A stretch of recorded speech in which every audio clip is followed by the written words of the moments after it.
نحمد و نصلی علی رسولہ الکریم اما بعد اعوذ باللہ من الشیطان الرجیم بسم اللہ الرحمن الرحیم ومن کان فی ہذہ اعمی فہو فی الآخرۃ اعمی۔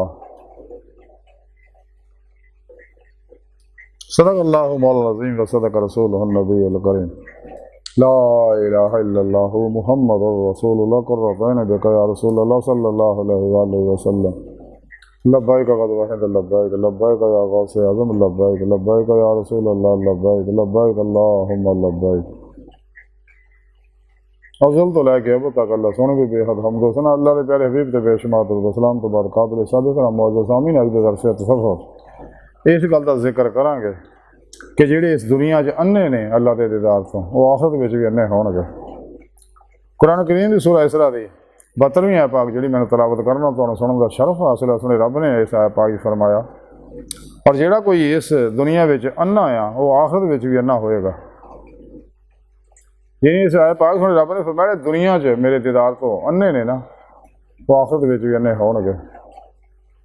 اللہ رب العزت دا دیدار اس دنیا دے وچ انسان دل دے آئینے دل دیاں اکھاں نال حاصل ہوندا ہے۔ اس واسطے قرآن چ فرمایا وہ غافلاں دے بارے کہ انہاں دے اکھاں نہیں ہوندیاں بلکہ دل انے ہوندے نے، کیونکہ دیدے والا دل نہ حاصل ہوندی ہے۔ جیسا کلندر ڈاکٹر علامہ اقبال فرماندے ہیں عجب نہیں خدا تک تیری رسائی ہو، تیری نگاہ سے پوشیدہ آدمی کا مقام، اور دید کا جو شوق تو آنکھوں کو بند کر ہے دیکھنا یہی کہ نہ دیکھا کرے کوئی، دل بینا بھی کر خدا سے طلب آنکھ کا نور دل کا نور نہیں۔ اقبال فرماندے دیدے مولا دی اگر نہیں میں چاہیے اللہ کو دل دی آنکھاں مانگ۔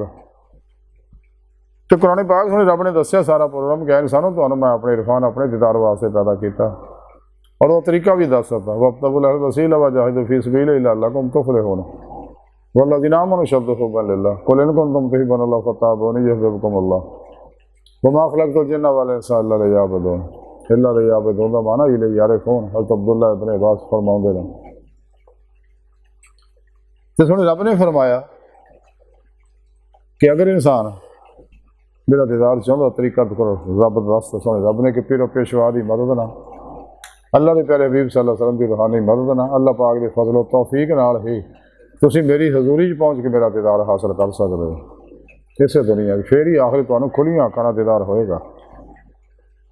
جے نہیں اتنے دیدار ہوا تو پھر اتنے بھی انے پھر آخرت میں بھی تسی انے ہوو گے۔ رب سونے فرماتا ہے اج دوسری ساری گفتگو کا خلاصہ یہی ہے کہ سانے چاہیے اس تو پہلے کہ آخرت اسی انے اٹھیے سانے چاہیے دیدے مولا دی نعمت اسے دنیا چ حاصل کر لی۔ اج موقع ہے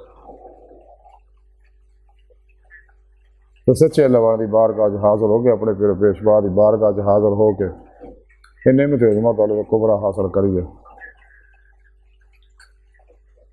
اللہ سن دی بارگاہ دی گہرائیاں دعا کہ اللہ سن آستہ بڑے حقیر پر تقصیر ماڑے کمزور کامل معجز مسکین بے سہارا انسان ہے۔ صاحب پیر پیشوا دے تیرے پیارے حبیب صلی اللہ علیہ وسلم دے تیری سونی پاک ذات دے مولا سونے ساڑا کوئی سارا نہیں، سانو دنیا قبر اور آخر سارا طاف فرمائے، ساڑیاں خطاب و غلطیاں لکشاں معاف فرمائیں، سارے دلوں دے نیک جائز شرعی مراداں پوریاں فرمائیں، اپنے دائمی رضا دی نعمت و مزمہ دولت کبرا عطا فرمائیں، قرآن سے اسلام میں غلبہ عطا فرمائے، کافراں منافقہ دجالیاں افلاطونیاں اسلام دشمن قوتاں دے غلیظ منصوبے ناکام فرمائیں۔ اللہ بس باقی سب ہوا سب وما علینا الا البلاغ المبین۔